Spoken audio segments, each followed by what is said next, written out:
Hello दोस्तों, नमस्कार, राम राम। स्वागत है आपका अपने YouTube channel GK by Deepan sir पर।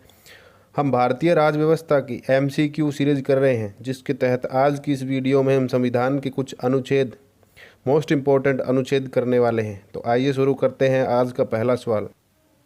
क्वेश्चन नंबर 1, संविधान सभा द्वारा अंतिम रूप से पारित संविधान में कुल कितने अनुच्छेद तथा सूचियाँ हैं? इसका आंसर होगा ऑप्शन सी, 395 अनुच्छेद, 808 सूचियाँ। मूल संविधान में 395 अनुच्छेद थे जो 22 भागों में विभाजित थे और 8 अनुसूचियाँ थी। वर्तमान समय में भारतीय संविधान में गणना की दृष्टि से कुल कितने अनुच्छेद और सूचियाँ हैं? इसका आंसर होगा ऑप्शन बी, 417 अनुच्छेद और 12 अनुसूचियाँ। 417 अनुच्छेद जो 25 भागों में विभाजित हैं और 12 अनुसूचियाँ हैं। वर्तमान में भारतीय संविधान में अनुच्छेद की कुल कितनी संख्या है?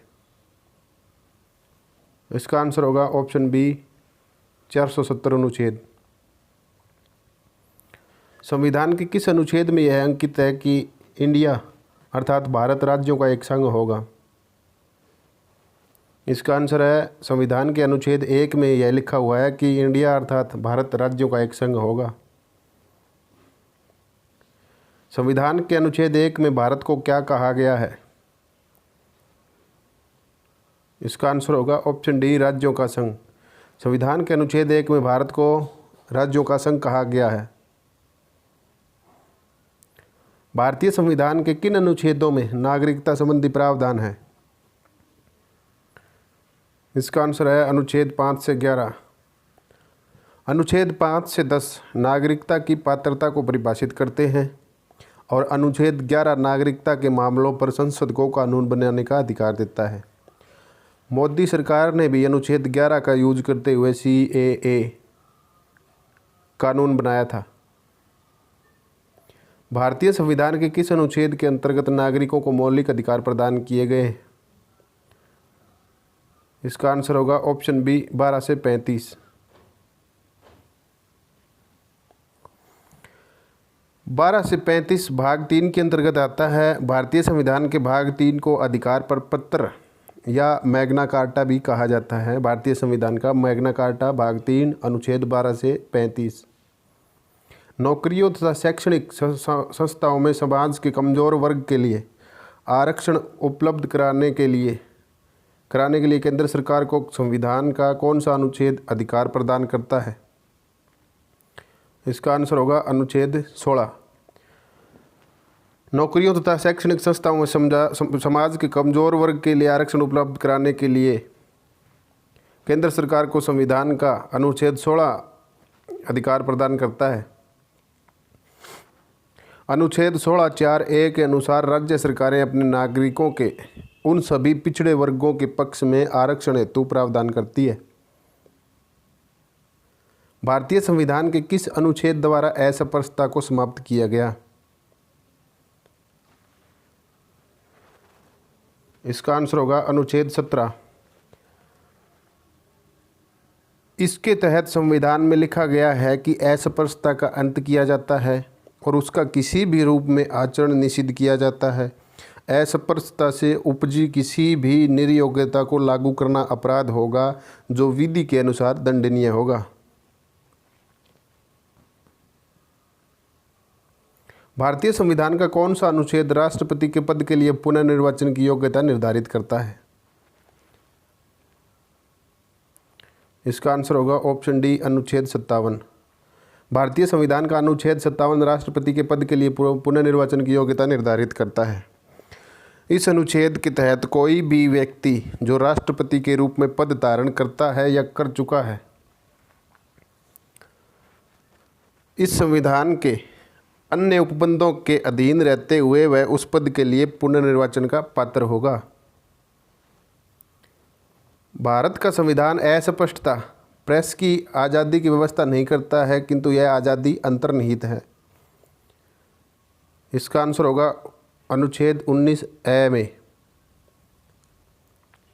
अनुच्छेद 19(a) में बोलने और अभिव्यक्ति की स्वतंत्रता प्रत्येक नागरिक को भाषण द्वारा, लेखन द्वारा, मुद्रण द्वारा, चित्र द्वारा या किसी भी अन्य तरीके से स्वतंत्र किसी के विचारों और विश्वासों को व्यक्त करने का अधिकार प्रदान करता है। भारतीय संविधान के किस अनुच्छेद में प्रेस की स्वतंत्रता दी गई है? इसका आंसर होगा उत्तर अनुच्छेद 19(1). 19(1) में, भारतीय संविधान के अनुच्छेद 19(1) में प्रेस को स्वतंत्रता दी गई है। मौलिक अधिकार के अंतर्गत कौन सा अनुच्छेद बच्चों के शोषण से संबंधित है? इसका आंसर होगा अनुच्छेद 24। मौलिक अधिकार के अंतर्गत अनुच्छेद 24 बच्चों के शोषण से संबंधित है। अनुच्छेद 24 में यह लिखा गया है कि 14 वर्ष से कम आयु के किसी बालक को किसी कारखाने या खान में कार्य करने के लिए नहीं रखा जाएगा। यदि ऐसा करता हुआ कोई पाया तो ऐसा करना दंडनीय अपराध है। भारतीय संविधान के किस अनुच्छेद में अल्पसंख्यकों के हितों के संरक्षण की व्यवस्था है? इसका आंसर होगा अनुच्छेद 29 ऑप्शन बी। भारतीय संविधान के अनुच्छेद 29 में अल्पसंख्यकों के हितों के संरक्षण की व्यवस्था है। इस अनुच्छेद 29 के तहत अल्पसंख्यक वर्ग अपनी भाषा, लिपि और संस्कृति को सुरक्षित रख सकता है। कौन से अनुच्छेद के अंतर्गत भारत का सर्वोच्च न्यायालय नागरिकों के मौलिक अधिकार की रक्षा करता है? इसका आंसर होगा ऑप्शन डी अनुच्छेद 32। अनुच्छेद 32 के अंतर्गत भारत का सर्वोच्च न्यायालय नागरिकों के मौलिक अधिकारों की रक्षा करता है। भारतीय संविधान के किन अनुच्छेदों में राज्य के नीति निदेशक तत्व का उल्लेख है? इसका आंसर होगा ऑप्शन सी अनुच्छेद 36 से 51। भारतीय संविधान के अनुच्छेद 36 से 51 में राज्य के नीति निर्देशक तत्व का उल्लेख है। अनुच्छेद 36 से 51 तक संविधान के भाग 3 और 4 मिलकर संविधान की आत्मा और चेतना कहलाते हैं। भाग 3 और भाग 4 मिलकर संविधान की आत्मा तथा चेतना कहलाते हैं। इन तत्वों में संविधान तथा सामाजिक न्याय के दर्शन का वास्तविक तत्व निहित है। भारतीय संविधान के अंतर्गत कल्याणकारी राज्य की अवधारणा निम्नलिखित में से किस अनुच्छेद में वर्णित है? इसका आंसर होगा अनुच्छेद 39 ऑप्शन बी। भारतीय संविधान के अंतर्गत कल्याणकारी राज्य की अवधारणा अनुच्छेद 39 में निहित है। समान न्याय, निःशुल्क विधिक सहायता और समान कार्य के लिए समान वेतन की व्यवस्था इसी में निहित है। भारतीय संविधान का कौन सा अनुच्छेद राज्य सरकारों को ग्राम पंचायत के गठन का निर्देश देता है? इसका आंसर होगा ऑप्शन डी अनुच्छेद 40। भारतीय संविधान का अनुच्छेद 40 राज्य सरकारों को ग्राम पंचायत के गठन का निर्देश देता है। इसके तहत राज्य ग्राम पंचायतों का संगठन करने के लिए कदम उठाएगा। 42वें संविधान संशोधन द्वारा किस अनुच्छेद में मौलिक कर्तव्यों को जोड़ा गया? इसका आंसर होगा ऑप्शन बी अनुच्छेद 51। अनुच्छेद 51A। 42वें संविधान संशोधन द्वारा संविधान के अनुच्छेद 51A में मौलिक कर्तव्यों को जोड़ा गया है। भारतीय संविधान के किस अनुच्छेद में मौलिक कर्तव्यों की चर्चा की गई है? इसका आंसर भी वही होगा अनुच्छेद 51 ऑप्शन बी। संघ की कार्यपालिका राष्ट्रपति में निहित होगी, जिनका प्रयोग वह समय या अपने अधीनस्थ कार्य अधिकारियों के द्वारा करेगा। संघ की कार्यपालिका शक्ति राष्ट्रपति में निहित होगी, जिनका प्रयोग वह समय या अपने अधीनस्थ कार्यों के द्वारा करेगा। यह कौन से अनुच्छेद में लिखा गया है? इसका आंसर होगा ऑप्शन सी अनुच्छेद 53। अनुच्छेद 53 के अनुसार संघ की कार्यपालक शक्ति राष्ट्रपति में निहित है। वह भारतीय सशस्त्र सेनाओं का सेनानायक भी है, सभी प्रकार के आपातकाल लगाने व हटाने वाला भी है, युद्ध और शांति की घोषणा करने वाला भी है और वह देश का प्रथम नागरिक भी है। यह अनुच्छेद 53 में है। भारतीय संविधान के किस अनुच्छेद के अंतर्गत भारत के राष्ट्रपति पर महाअभियोग चलाया जा सकता है? इसका आंसर होगा अनुच्छेद 61 ऑप्शन ए। भारत के संविधान के अनुच्छेद 61 के तहत भारत के राष्ट्रपति पर महाअभियोग चलाया जा सकता है। संविधान के किस अनुच्छेद में उपराष्ट्रपति पद का प्रावधान किया गया है? इसका आंसर होगा ऑप्शन सी अनुच्छेद 63। संविधान के अनुच्छेद 63 में उपराष्ट्रपति पद का प्रावधान किया गया है। अनुच्छेद 63 यह उपबंध करता है कि भारत का एक उपराष्ट्रपति होगा। और अनुच्छेद 64 और अनुच्छेद 89 यह उपबंध करते हैं कि भारत का उपराष्ट्रपति राज्यसभा का पदेन सभापति होगा और अन्य कोई लाभ का पद ग्रहण नहीं करेगा। अब आप हमें कमेंट बॉक्स में बताइए कि वर्तमान में राज्यसभा का पदेन सभापति कौन है। संविधान के किस अनुच्छेद के अंतर्गत मंत्रीगण सामूहिक रूप से लोकसभा के प्रति उत्तरदायी हैं? इसका आंसर होगा ऑप्शन सी अनुच्छेद 75। संविधान के अनुच्छेद 75 के तहत अंतर्गत मंत्रीगण सामूहिक रूप से लोकसभा के प्रति उत्तरदायी हैं। संविधान का कौन सा अनुच्छेद मंत्रिपरिषद के गठन के बारे में आधारभूत नियम निर्धारित करता है? इसका आंसर होगा ऑप्शन सी अनुच्छेद 75। संविधान का अनुच्छेद 75 मंत्रिपरिषद के गठन के बारे में आधारभूत नियम निर्धारित करता है। भारत के महान्यायवादी की नियुक्ति से संबंधित अनुच्छेद कौन सा है? इसका आंसर होगा ऑप्शन सी अनुच्छेद 76। भारत के महान्यायवादी की नियुक्ति से संबंधित अनुच्छेद 76 होता है। अनुच्छेद 76 के अनुसार राष्ट्रपति उच्चतम न्यायालय का न्यायाधीश होने के योग्य है। ऐसा कोई व्यक्ति जो उच्चतम न्यायालय का न्यायाधीश बन सकता है, राष्ट्रपति ऐसे व्यक्ति को भारत का महान्यायवादी नियुक्त कर सकता है या करता है। वह भारत सरकार का मुख्य कानूनी सलाहकार होगा। संविधान में महान्यायवादी की पद सीमाएं हटाने की प्रक्रिया उल्लेखित नहीं है। कौन सा अनुच्छेद संसद के 2 अधिवेशन के बीच 6 माह के अंतराल की बैठक का अनिवार्यता का उल्लेख करता है? इसका आंसर होगा अनुच्छेद 85। अनुच्छेद 85 संसद के 2 अधिवेशन के बीच 6 माह के अंतराल की बैठक का अनिवार्यता का उल्लेख करता है। राष्ट्रपति संविधान के किस अनुच्छेद के अंतर्गत लोकसभा को भंग कर सकता है? इसका आंसर होगा ऑप्शन ए अनुच्छेद 85। राष्ट्रपति संविधान के अनुच्छेद 85 के अंतर्गत लोकसभा को भंग कर सकता है। संविधान के किस अनुच्छेद द्वारा संसद की संयुक्त बैठक का प्रावधान किया गया है? इसका उत्तर होगा अनुच्छेद 108 ऑप्शन बी। संविधान के अनुच्छेद 108 द्वारा संसद की संयुक्त बैठक का प्रावधान किया गया है। लोकसभा एवं राज्यसभा की संयुक्त अधिवेशन के विषय में प्रावधान संविधान के किस अनुच्छेद में किया गया है? इसका आंसर होगा ऑप्शन बी अनुच्छेद 108।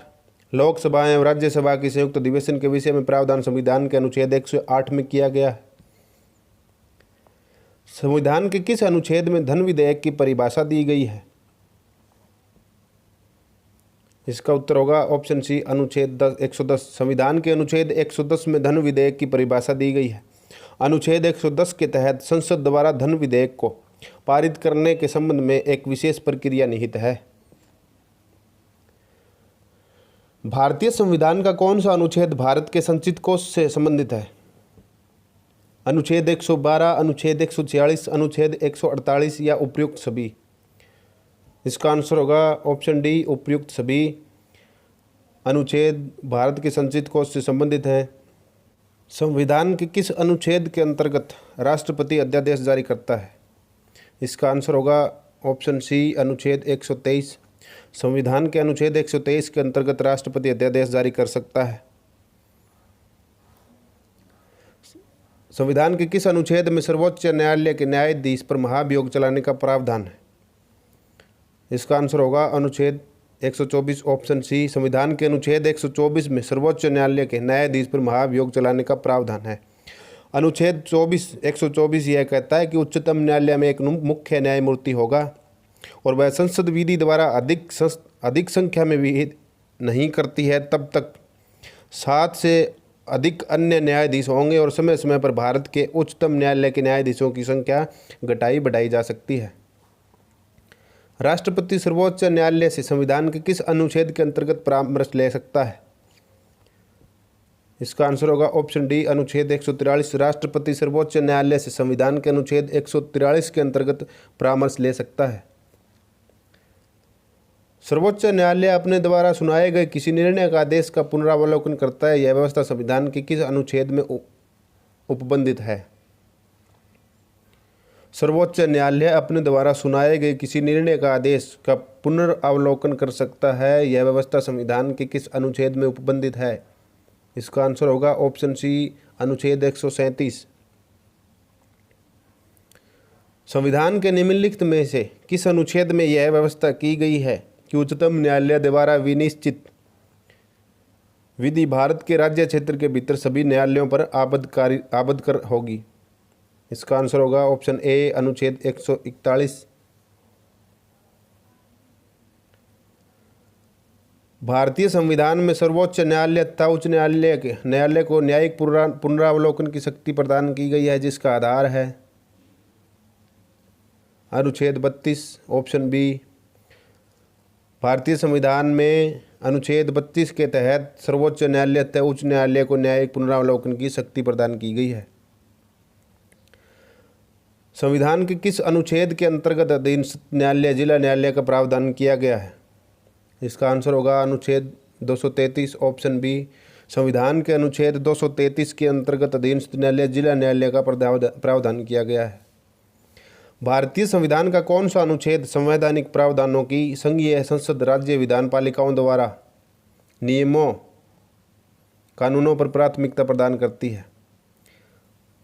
भारतीय संविधान का कौन सा अनुच्छेद संवैधानिक प्रावधानों की संघीय संसद राज्य विधान पालिकाओं द्वारा बनाए गए नियमों कानूनों पर प्राथमिकता प्रदान करती है? इसका आंसर होगा ऑप्शन सी, अनुच्छेद 243।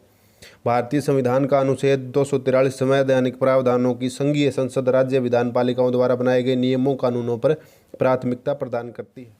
तो फ्रेंड्स, आज के लिए बस इतना ही। मिलते हैं अगली वीडियो में। अगली वीडियो में भी हम अनुच्छेद के 40 और मोस्ट इम्पोर्टेंट क्वेश्चन करेंगे। अगर आपको ये वीडियो पसंद आए तो इस वीडियो को लाइक करें, शेयर करें और हमारे YouTube channel GK by Diwan sir को सब्सक्राइब करें। धन्यवाद।